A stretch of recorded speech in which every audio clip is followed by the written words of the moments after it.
ಛೇ, ಈಗ ಏನ್ ಮಾಡೋದು? ಅಲ್ಲ, ನನ್ನ ಅಭಿ ಮದ್ವೆ ಆಗ್ಬೇಕು ಅಂದ್ರೆ ರಮಾದೇವಿಯವ್ರು ಹೇಳಿರೋದನ್ನ ತಂದು ತೋರಿಸ್ಬೇಕು. ಆಗ್ಲೇ ನನ್ ದಾರಿನೂ ಈಸಿ ಆಗೋದು. ಬಟ್ ಅದ್ ಏನು ಅಂತ ನನಗೆ ಗೊತ್ತಿಲ್ವಲ್ಲ. ಇದನ್ನ ಹೇಗ್ ಕಂಡಿಡಿಯೋದು? ಅಲ್ಲ, ನಾನಿದನ್ನ ಏನು ಅಂತ ಯಾವಾಗ ಕಂಡಿಡಿಯೋದು? ಯಾವಾಗ ಅದನ್ನ ಹುಡ್ಕೋದು? ಯಾವಾಗ ನನ್ನ ತಂದು ಇವ್ರಿಗೆ ತೋರಿಸೋದು? ಓ ಗಾಡ್, ಇದಕ್ಕೆ ಎಷ್ಟು ಟೈಮ್ ಹಿಡಿಯುತ್ತೋ ಏನೋ. ನೀನು ಅಂದ್ಕೊಳ್ತಾ ಇರೋದೇ ತಪ್ಪು.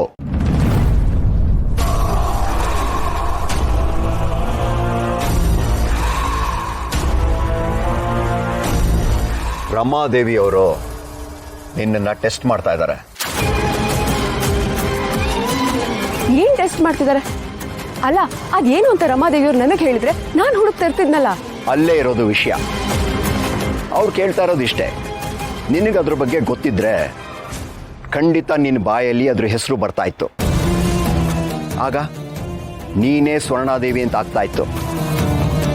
ಆದರೆ ಈಗ ನೀನೇನು ಹೇಳದೇ ಇರೋದಕ್ಕೆ ನಿನ್ನ ಮೇಲೆ ಅವರಿಗೆ 50% ನಂಬಿಕೆ ಹೋಗಿರುತ್ತೆ.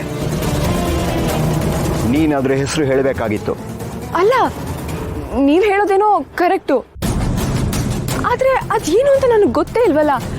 ನಾನು ಹೇಗೆ ಹೇಳಿ? ಏನು ಅಂತ ನನಗೆ ಗೊತ್ತಿದೆಯಲ್ಲ.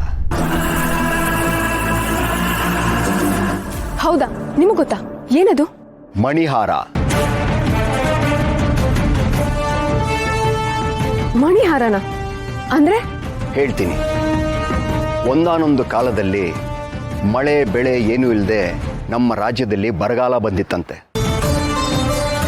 ಆಗ ಮಹಾರಾಜರು ಅದಕ್ಕೆ ಪರಿಹಾರ ಹುಡ್ಕೊಂಡು ಹಿಮಾಲಯಕ್ಕೆ ಹೋಗಿ ತಪಸ್ಸು ಮಾಡ್ತಾ ಇದ್ರಂತೆ.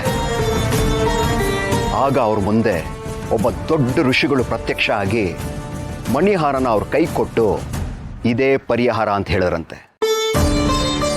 ಆ ಮಣಿಹಾರನ ಆ ಋಷಿಗಳಿಗೆ ಅವ್ರ ಗುರುಗಳು ಕೊಟ್ಟಿದ್ರಂತೆ.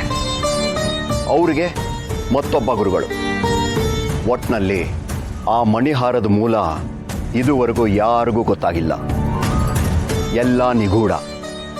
ಆದರೆ ಅದಕ್ಕಿರೋ ಶಕ್ತಿ ಮಾತ್ರ ಅಪಾರ.